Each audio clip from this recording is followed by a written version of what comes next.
समय की बात है। एक घने जंगल के किनारे एक छोटा सा गांव बसा था। गांव का नाम था सुंदरपुर। इस गांव में एक युवक रहता था जिसका नाम था विजय। विजय बहुत गरीब था। उसके पिता एक साधारण मजदूर थे जो बीमारी से चल बसे थे। माँ घर घर काम करके किसी तरह विजय और उसकी छोटी बहन राधा का पेट पालती थी। विजय दिन भर जंगल से लकड़ी काटकर लाता और गांव में बेचता। उसकी कमाई इतनी कम होती कि 2 वक्त का खाना भी मुश्किल से जुट पाता। गांव में एक बड़ा जमींदार रहता था, ठाकुर बलदेव सिंह। ठाकुर साहब के पास सैकड़ों एकड़ जमीन, बड़ा महल, नौकर चाकर और ढेर सारा धन था। गांव वाले उनसे डरते थे क्योंकि ठाकुर बहुत क्रूर और लालची थे। वे गरीबों का हक मारते, कर्ज के नाम पर उनकी जमीन छीन लेते और किसी को मना करने की हिम्मत नहीं होती। एक दिन विजय जंगल में लकड़ी काट रहा था। अचानक उसकी कुल्हाड़ी किसी कठोर चीज से टकराई।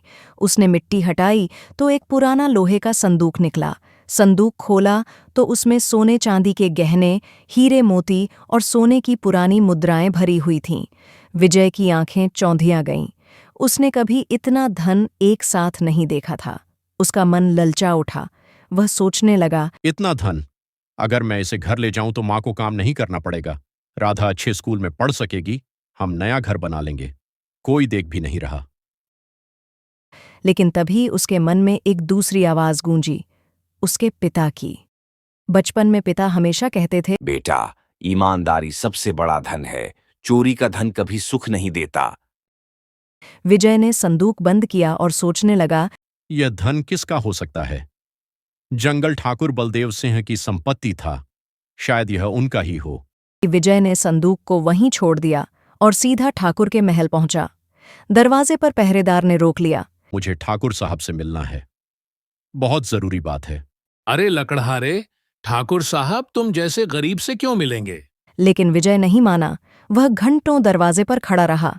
आखिरकार ठाकुर साहब को पता चला और उन्होंने उसे अंदर बुलाया।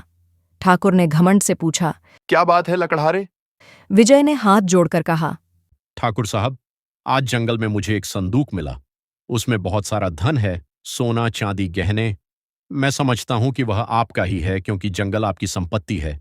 मैं आपको बताने आया हूं। ठाकुर साहब चौंक गए।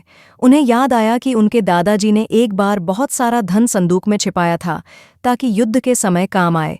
वह संदूक सालों पहले गायब हो गया था और सबने समझा था कि चोरी हो गया। ठाकुर ने विजय को संदूक दिखाने को कहा। जब विजय उन्हें जंगल में ले गया और संदूक दिखाया तो ठाकुर की आंखें चमक उठीं। ठाकुर ने संदूक खोला और धन देखकर खुश हो गए, लेकिन उनका लालची स्वभाव जाग उठा। उन्होंने सोचा, यह गरीब लकड़हारा है, अगर मैं इसे कुछ नहीं दूंगा तो कौन पूछेगा? उन्होंने विजय से कहा, तुमने अच्छा काम किया, जाओ, तुम्हें इनाम मिलेगा। विजय घर लौट आया। उसकी माँ ने पूछा, क्या हुआ बेटा? विजय ने सारी बात बताई। बेटा, ठाकुर साहब लालची हैं, वे तुझे कुछ नहीं देंगे। विजय ने मुस्कुराकर कहा, मां, मैंने अपना फर्ज निभाया। ईमानदारी का फल देर से मिलता है, लेकिन मिलता जरूर है। दिन बीतते गए। ठाकुर साहब ने विजय को कुछ नहीं दिया।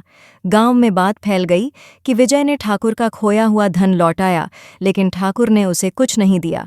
लोग विजय की ईमानदारी की तारीफ करने लगे, लेकिन ठाकुर को बुरा भला कहने लगे। एक दिन ठाकुर साहब की बेटी की शादी थी। बड़े धूमधाम से तैयारी चल रही थी। अचानक ठाकुर की तबीयत बिगड़ गई। डॉक्टर ने कहा कि उन्हें एक दुर्लभ जड़ी बूटी चाहिए जो सिर्फ जंगल के गहरे हिस्से में मिलती है, लेकिन जंगल में डाकू थे और कोई जाने को तैयार नहीं हुआ। ठाकुर ने इनाम घोषित किया, जो जड़ी लाएगा उसे ढेर सारा धन दूंगा। गांव वाले डर गए, कोई आगे नहीं आया। तभी विजय खड़ा हुआ। उसने कहा, मैं जाऊंगा। बेटा, डाकू तुझे मार डालेंगे। उसकी माँ रोने लगी, लेकिन विजय नहीं माना।